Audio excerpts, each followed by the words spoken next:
Haleluya. Shalom ya. Mari kita langsung lihat ya ke firman-Nya yang hidup, yang berkuasa, berdaulat. Yesus Kristus Tuhan itu dinyatakan dengan real bahwasanya itu dia adalah Sang Mesias dari tempat yang maha tinggi, diutus ke muka bumi. Ya, itu ada di Wahyu 12 ayat 10. Rasul Yohanes dipimpin oleh Roh Kudus, dia kemudian dibawa ke dalam surga, dia mendengarkan suara ini, ya, suara Allah Bapa surgawi tentunya. Mari kita baca ya firman-Nya yang hidup. Dan aku itu Rasul Yohanes mendengar suara yang nyaring di sorga, ya, itu berkata, sekarang telah tiba keselamatan dan kuasa dan pemerintahan Allah kita dan kekuasaan Dia yang diurapinya. Ya, itulah inti dari Wahyu 12 ayat 10 itu adalah Sang Mesias yang diutus. Kenapa dia diutus? Tentu kita paham, ada spiritual objektif, tujuan utama spiritualnya. Ya kan? Sang Mesias itu datang ke muka bumi itu untuk apa? Mari kita baca firman yang berikutnya ya. Nah, kita lihat lagi. Itu ada di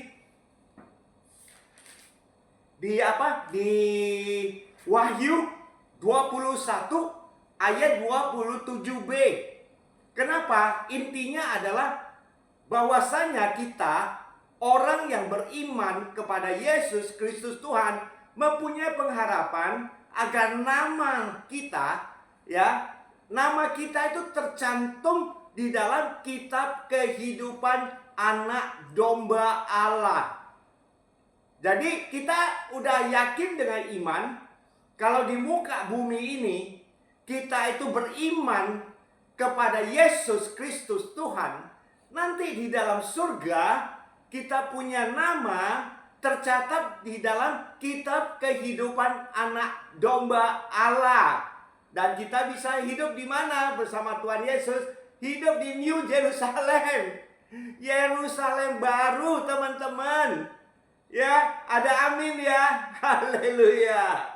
Nah, kita lihat ya. Sekarang kita udah tahu tujuan utama spiritualnya. Untuk kita semua, suatu hari nantinya, tiba saatnya, kita ada tempat rumah hidup di New Jerusalem. Yerusalem baru. Nah, kita lihat di muka bumi. Kan sekarang kita masih hidup di bumi. Nah, di muka bumi ini pengharapan kita apa aja? Nah, itu saya buka ya.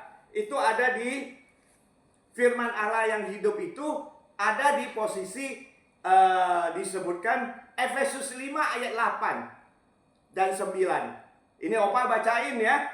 Bahwasanya ya, firman Allah yang hidup yang tercantum di Efesus 5 ayat 8 9 itu menyatakan memang dahulu kita adalah kegelapan, ya. Dan tetapi sekarang kamu adalah terang di dalam Tuhan. Terdahulu itu kita itu banyak terbelenggu oleh hukum dosa dan hukum maut.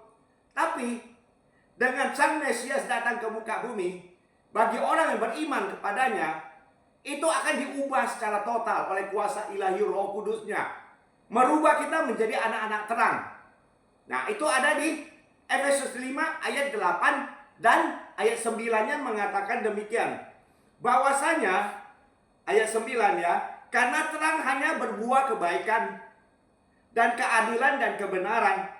Ya, jadi kalau hidup sebagai anak-anak terang hanya berbuah kebaikan, kebenaran, kekudusan, kasih, ya, itu akan mencerminkan karakter-karakter Yesus Kristus Tuhan. Jadi sinar kemuliaan Tuhan Yesus itu berjalan di depan kita. Kitanya yang diurapi oleh kuasa ilahi Roh Kudus mencerminkan setiap saat kita menampilkan karakter kita ini adalah karakternya Tuhan Yesus. Karena Roh Kudus yang hidup dalam kita itu bekerja, berkarya, menjadikan kita anak-anak terang yang mulia, yang suatu hari punya pengharapan.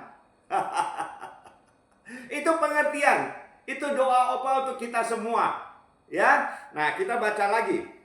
Ini satu hal yang dinama Roma 8 ayat 2.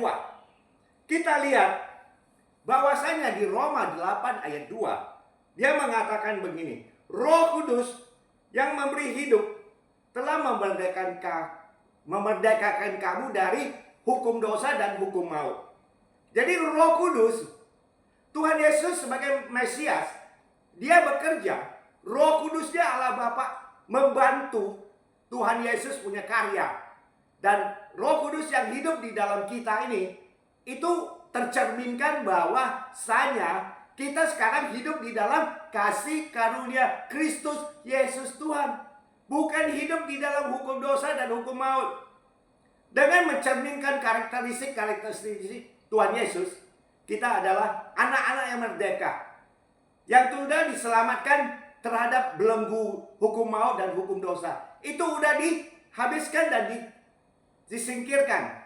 Kitanya sebagai anak-anak terang harus konsisten juga. Ya, nah satu hal yang paling konsisten adalah perintah Allah Bapa.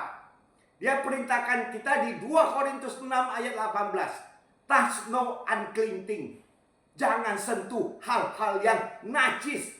Hal-hal yang najis itu ya dosa-dosa duniawi. Jangan sentuh itu lagi.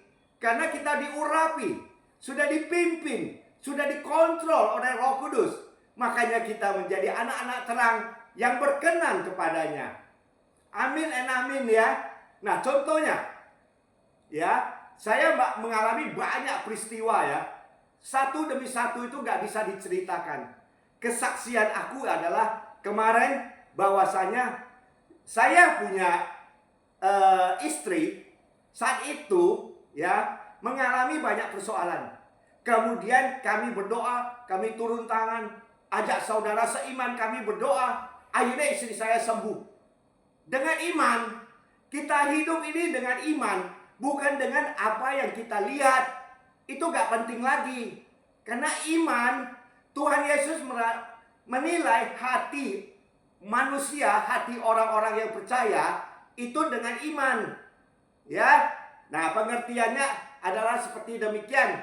Maka rajin-rajin berdoa, rajin-rajin mencari wajah Tuhan Yesus.